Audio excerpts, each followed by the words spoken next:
Okay, Latin 2. Last week we did just the first three sentences from the story Quintus consilium capit, which picks up the action right after the attempted poisoning of Cogidubnus.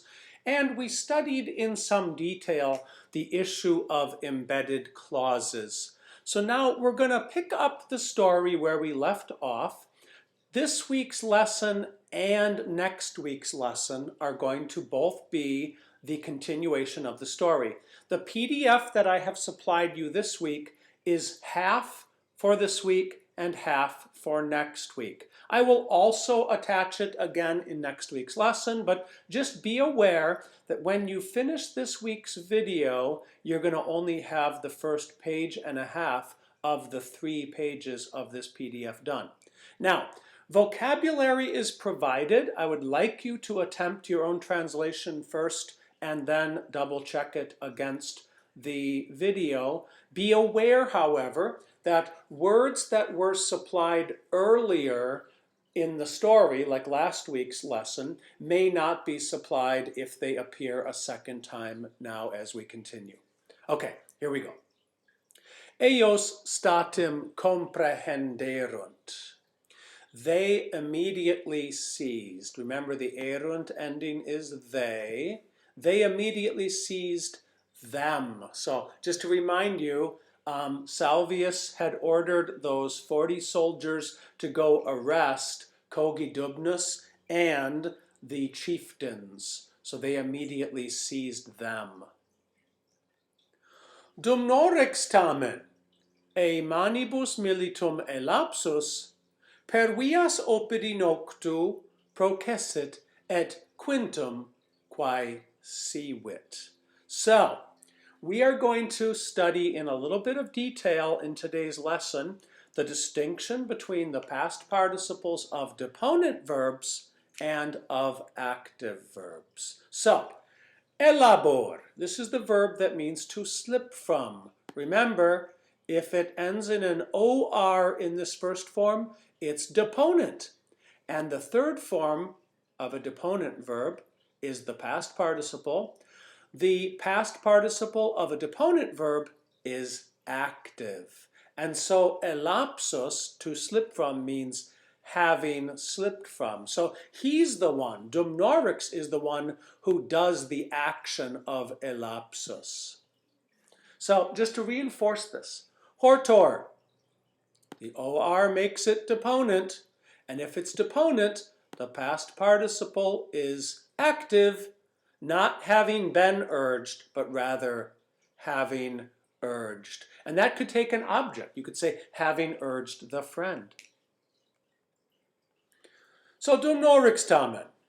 Dumnorix, however, now this clause is pertaining to Dumnorix. So, Dumnorix, e manibus militum elapsus, having slipped from e manibus, the hands of the soldiers. So now Dumnorix is the subject of the verbs processit and quae sivit. What did Dumnorix do? He proceeded through the streets, per vias, through the streets of what? Opidi, of the town.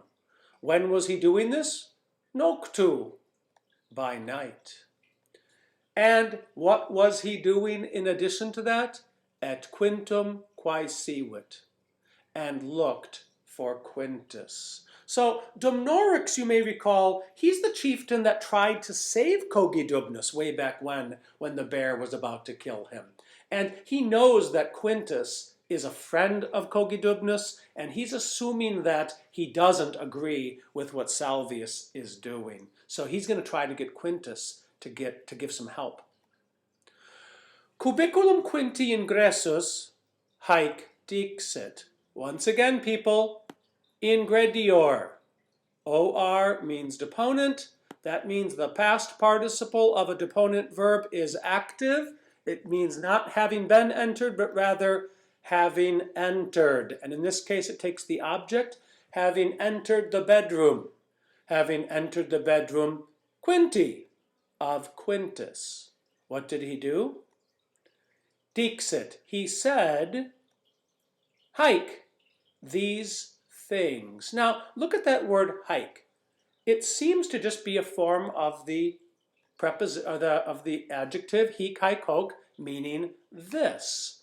So the word hike could be the singular form for a feminine. Hike femina means this woman. But just be aware, this exact same form hike can also be the plural of a neuter. And that's really what it is here.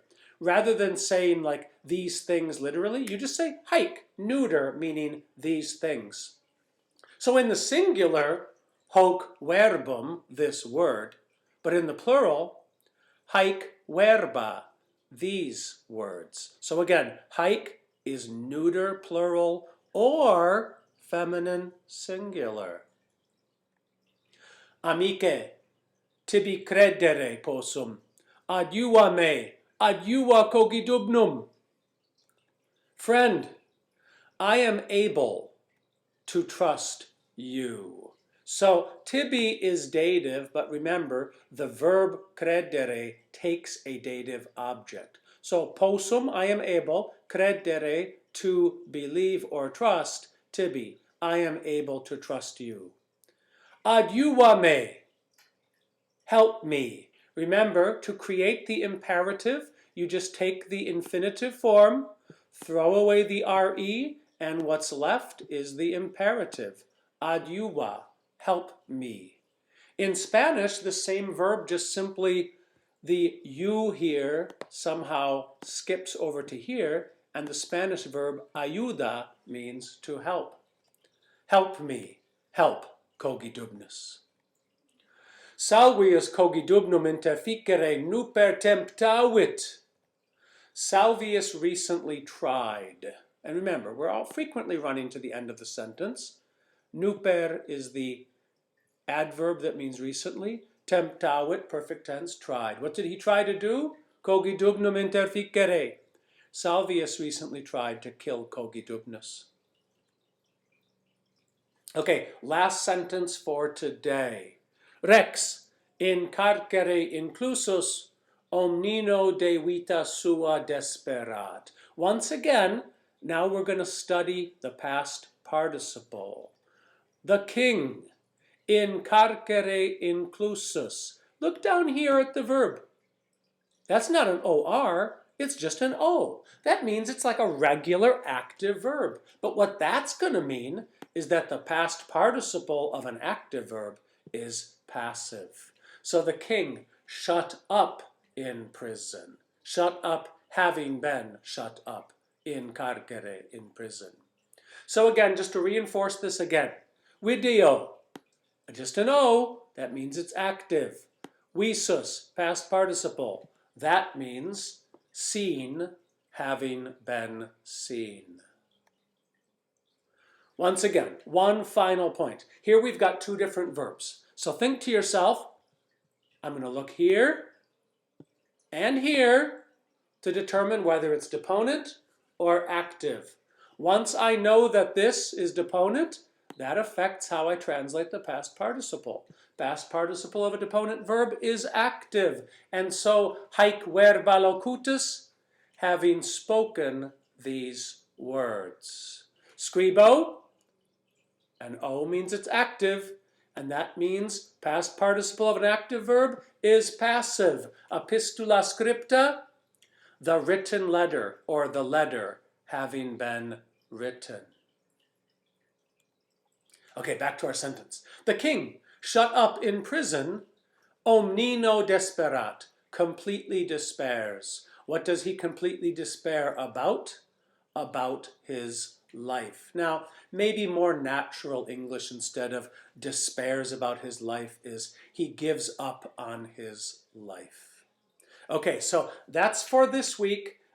For next week, we will finish this story. Make sure you, in particular, review what I was focusing on about the deponent and active verbs and the translation of their past participles.